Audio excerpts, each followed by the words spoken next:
Dans cette partie, nous allons étudier la balise Canvas, qui permet de dessiner dynamiquement, c'est-à-dire à l'aide de JavaScript, des formes et des images. L'enjeu est ici de bien comprendre la notion de contexte associée à un canvas. Notion qui n'est pas forcément simple, mais plusieurs exercices vont vous y aider. Canvas est ce qu'on appelle un conteneur pour des objets créés dynamiquement. Quels sont ces objets? Des courbes, des formes, des images, des animations. Dynamiquement signifie ici que ces objets sont créés au moment de l'affichage de la page web par des instructions JavaScript. L'utilisation de Canvas offre plusieurs possibilités. Tracer des courbes, des formes, transformer des images, développer des animations interactives et constitue donc une vraie alternative à Flash. Commençons par un exemple simple qui va nous permettre de comprendre le principe de base de la balise Canvas. Je vous propose de reproduire dans un fichier HTML le code affiché ci-dessous. En voici les points clés.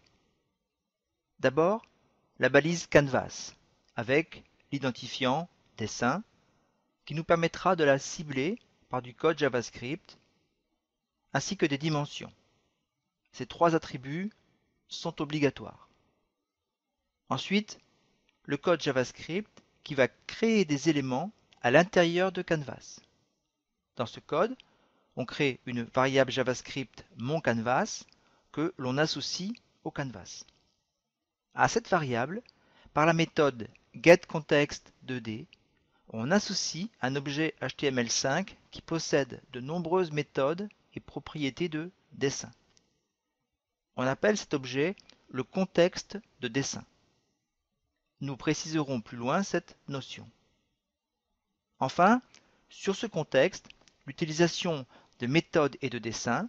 Ici, on utilise les méthodes fillStyle, choix d'une couleur de remplissage, et fillRect, dessin d'un rectangle. Dernier point, il est possible d'effectuer un test permettant de savoir si l'élément Canvas est supporté par le navigateur. Ainsi, si la méthode getContext renvoie false, on affiche une alerte. Une explication s'impose quant à la notion de contexte. Le contexte définit la façon dont les objets vont être dessinés. Il est sans dimension, mais pour les besoins de l'explication, ici et dans les planches qui suivent, le contexte peut être vu comme un calque, représenté ici en bleu clair, un calque dont le coin supérieur gauche se positionne par défaut en x égale 0 et y égale 0, c'est-à-dire dans le coin supérieur gauche du canvas, représenté ici en gris. X mesuré en pixels depuis la gauche vers la droite, Y mesuré en pixels depuis le haut vers le bas. Tout se passe comme si les méthodes précédentes fillStyle et fillRect venaient dessiner dans ce calque. Maintenant que nous avons compris le fonctionnement de base, nous allons introduire d'autres méthodes de dessin. Dans l'exemple suivant, nous allons tracer un triangle, segment par segment. Quelques explications sur ce code. Une fois que le canvas est créé, on définit, grâce à la méthode strokeStyle, la couleur qui va plus tard être utilisée pour un remplissage.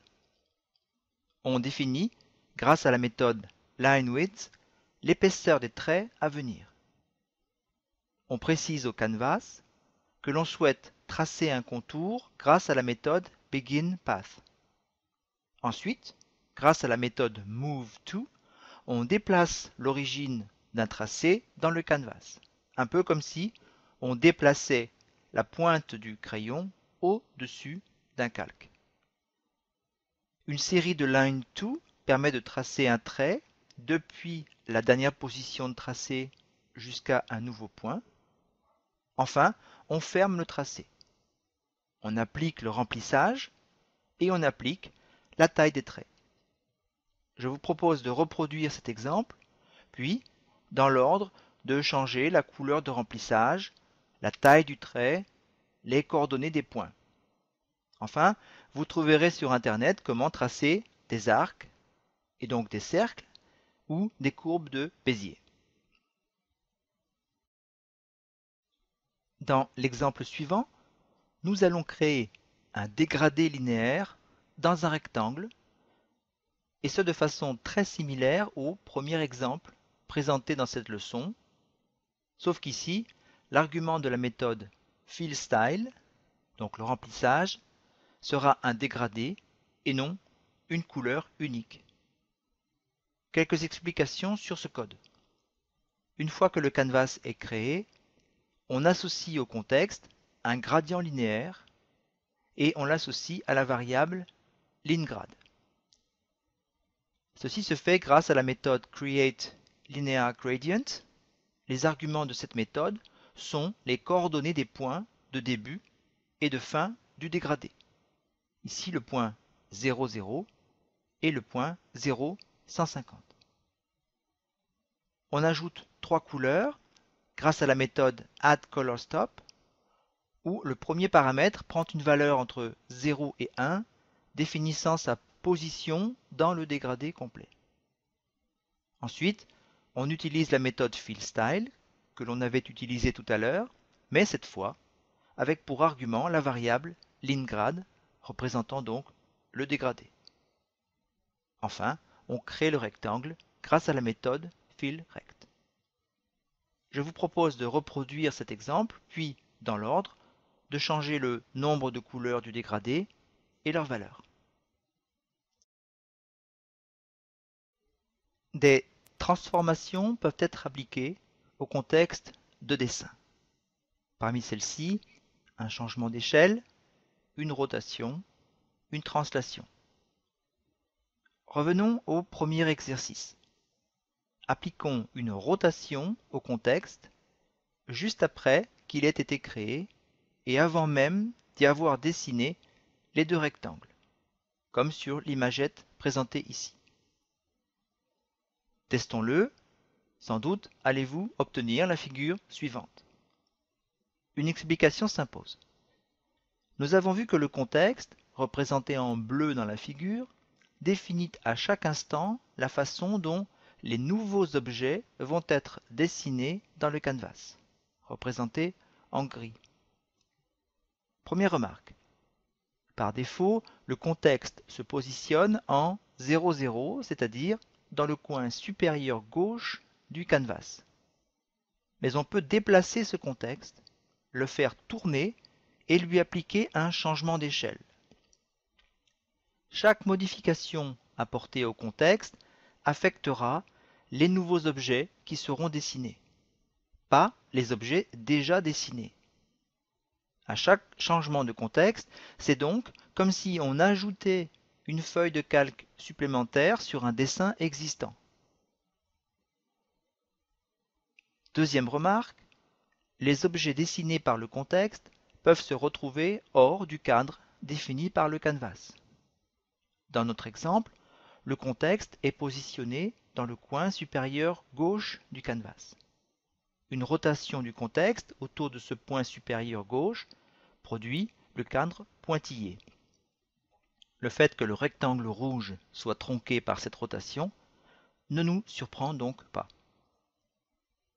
Troisième remarque, si l'on veut à présent que le rectangle rouge apparaisse en totalité, il faut, avant la rotation, et donc toujours avant de dessiner quoi que ce soit, appliquer au contexte une translation, par exemple selon l'axe X. Ceci produit le second cadre en pointillé. Bien entendu, l'ordre des opérations est important. Vous pouvez essayer d'appliquer une rotation, puis une translation.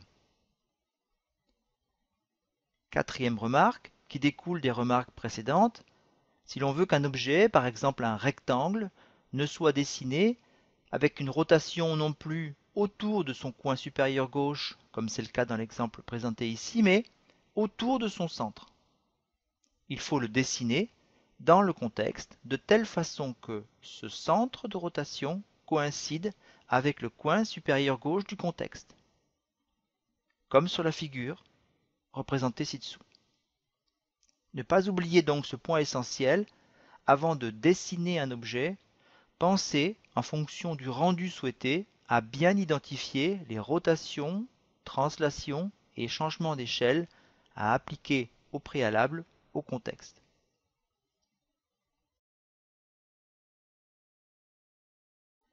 Je vous propose de mettre en œuvre ce concept de changement de contexte en dessinant deux rectangles. Le premier sans rotation, le second avec rotation, comme sur la figure.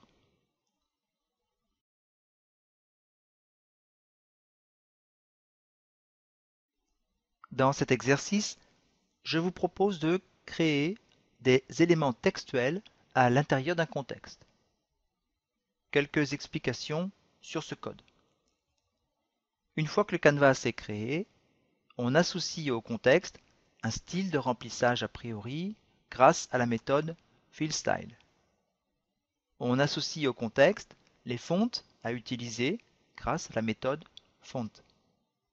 On précise comment le texte est aligné verticalement à l'intérieur de l'espace prévu. Enfin, on crée deux textes, le premier grâce à la méthode fillText, dont les arguments sont la chaîne de caractères à afficher et la position du coin supérieur gauche du cadre contenant ce texte. Le second grâce à la méthode strokeText, qui produit juste un contour des lettres. Je vous propose de reproduire cet exemple, puis dans l'ordre, de changer l'argument de baseline, la localisation des textes et les chaînes à afficher. Dans ce dernier exercice, je vous propose d'importer une image à l'intérieur d'un contexte. Quelques explications sur ce code. Une fois que le canvas est créé, on définit un nouvel objet image, objet auquel sont associés des méthodes et des attributs que l'on va découvrir. Ensuite, comme on doit charger une image, on veut être sûr qu'elle est bien présente au moment de l'afficher. Pour ce faire, on se sert de l'attribut onload. Ainsi, lorsque l'image sera chargée, on l'associera au contexte grâce à la méthode drawImage, dont les arguments sont l'objet image précédent et la position du coin supérieur gauche de l'image dans le contexte. drawImage possède d'autres arguments optionnels comme la largeur et la hauteur de l'image. Je vous propose de reproduire cet exemple, puis, avant affichage, de modifier le contexte en lui appliquant par exemple une rotation.